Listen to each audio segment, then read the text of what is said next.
Timepunk. Where do you even begin with Timepunk? Right. I mean, the YouTube description is like he's trying to make our heads explode.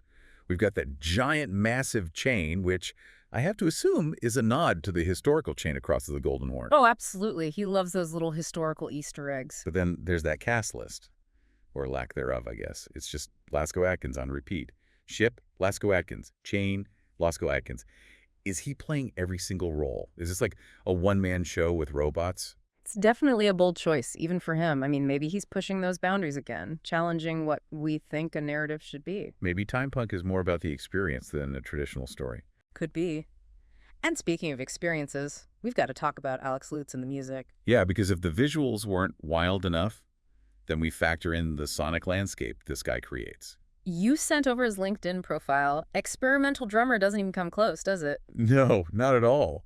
It's like he took every sound imaginable, threw it in a blender with a Viking war drum, and hit pulse. Controlled chaos, that's what it is. And somehow, knowing Atkins, it'll probably work. But it does make you wonder, what's the overall effect going to be? Tribal drums mixed with, like, dubstep and exploding spaceships? Who knows, but I bet it'll be oddly compelling.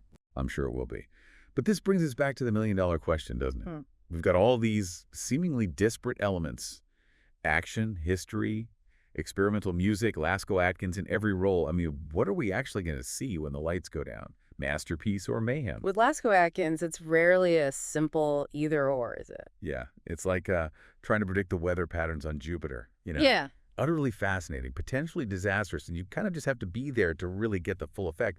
But I mean, isn't that kind of the beauty of these deep dives? We're not just like summarizing a Wikipedia page here. We're trying to crack the code. And with Lasco Atkins, that code tends to be written in a language only he understands, at least until he decides to let us in on the secret. But I think it's safe to say, looking at his career, the research, that playfulness, mixed with this almost obsessive attention to detail, Timepunk is going to be an experience, like more than just a film. It'll be a world you get to, I don't know, step into for a couple of hours. Yeah, okay, now you're speaking my language. Forget trying to predict the plot points. What's the experience going to feel like? Because I have a feeling he's not just going to dazzle us with visuals. There's going to be a deeper layer there, right? Absolutely. You know, think back to everything we've discussed about his evolution as a filmmaker. We start with those early action films, fun, but you know, not exactly deep. Then that Blade Runner phase hits, and suddenly he's grappling with these big ideas.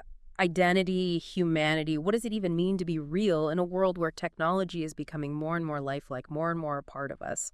Those are the themes I expect to see playing out in Timepunk. Yeah. So less punch the robot, save the day. Yeah. And more like, what does it mean to punch the robot? And is the robot even a robot? And by the way, what does it mean to be human anyway? Exactly. Layer on top of that his fascination with history, the way cultures collide and combine, and suddenly you've got Viking longboats soaring past like futuristic skyscrapers with a soundtrack that sounds like a Gregorian chant remixed by a very enthusiastic AI. It's like he's taking all these things that shouldn't work together, these disparate elements, and using them to spark a conversation about who we are, where we come from, where we're going, and maybe, you know, throw in a few explosions for good measure. Because why not? And that's what makes Lasco Atkins so fascinating, isn't it? He's not afraid to ask those big, messy questions, to blow things up, literally and figuratively, to get to the heart of what matters. And that, my friends, is why we'll all be lining up to see Timepunk, even though we have absolutely no idea what to expect. So to everyone listening, if you're on the fence about this one, trust me, buckle up. This isn't just a film, it's a Lasco Atkins production, which means it's going to be a wild ride. It's going to challenge you, make you think, and probably leave you with more questions than answers. And honestly, isn't that the mark of any great piece of art? Absolutely. It's about sparking that sense of wonder, of curiosity about the world and our place in it. Perfectly said.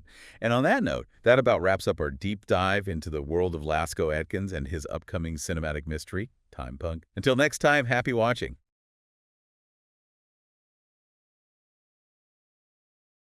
All right, so you sent this over about Lasco Atkins. This is like, wow, okay, actor, filmmaker, into history. He even raps. Yeah, he's an interesting guy. This is a deep dive and a half. We should call this the deep end. So where do we even begin with someone like this? He's, like you said, actor, filmmaker, historian, rapper. Like, what is the the common thread? Where's the through line? Yeah. Well, you see it in the way he approaches his work. It's like he's not confined by any one genre or medium. I mean, he's drawn to stories, he loves action, and he really has this knack for creating a visual spectacle, no matter the era or the technology he's working with. And you can see that even in just like the arc of his career so far. I was looking at his IMDb, which is where we always start. And it's like a film student's highlight reel of how to become a filmmaker. It really is, yeah. It starts with these classic 80s action movies. Yeah. Like, okay, Predator, big fan. Yeah. Schwarzenegger, who doesn't love a good Schwarzenegger film. But then film school happens. Right. And it's like, I don't know, it's like he took the red pill or something. He goes back and watches Blade Runner, a movie he initially found, quote, boring. Right. And suddenly it's a visual masterpiece. Yeah. Which, I mean, we've all had those moments, I think, right? Absolutely. Where you go back and you revisit something with a new perspective and suddenly you see the genius that you missed the first time around. Yeah. And I think for Atkins, that shift, it wasn't just about appreciating a classic film. It was about understanding the why behind it, Right. He wasn't content just watching the story unfold. He wanted to know how the filmmakers used things like lighting, camera angles, composition, all those technical elements to create the mood and tell the story in such a powerful way. And you can tell he's a hands-on learner because it wasn't just film school. This is someone who actually worked his way up through the camera department. Right. From skateboarding videos to actually being on set and learning the craft from the ground up. Yeah, I mean, most directors, they wouldn't know a key light from a fill light, Yeah. But Atkins, he gets it. And so, okay, he's clearly passionate about film. He understands it inside and out. Oh, yeah. But then you get to this Timepunk project. And this is where I'm like, okay, well, we need to have you on to unpack this, because I'm reading this YouTube description and it's wild. It's like he's taken time travel, history, steampunk, cowboys, cyberpunk, thrown it all into a blender. I don't even know what to make of it, but it's exciting, right? Oh, absolutely. So what in that description jumped out to you? Okay, so for me, it was this. It was the way he describes this giant, massive chain in the Golden Horn. Okay. You can practically hear him yelling it, right? Giant, massive chain. And it speaks to this thing he's always been fascinated with, which is history, especially battles. This guy, he researches meticulously, but it's not just about being accurate, right? It's about taking those historical details and creating something new and exciting with them. The fact that he's incorporating something as specific as this historical chain into a steampunk setting, it tells you this is someone who's not afraid to play with history, to blend the familiar with the fantastical. And it's funny because then you scroll down and you see this cast list, right? And it's like Ship is himself, Chain is himself. Is he going for deadpan humor here? Or is this a hint that the visuals are going to be so over the top that it's the story speaks for itself? I think it's a bit of both, honestly. Knowing Atkins, it wouldn't surprise me. He clearly loves those, larger-than-life action heroes like Schwarzenegger, but he's also got this really self-aware sense of humor. Right. And, this isn't just him going off on his own. He's bringing people like Dark Sushi for VFX. He's got Dr. Lopez, who he's been collaborating with for, 10 years. This is a passion project, but it's also, a team effort built with people he trusts. So, okay, what do we have? We have this filmmaker who is a student to film. He's obsessed with history. He injects his work with humor.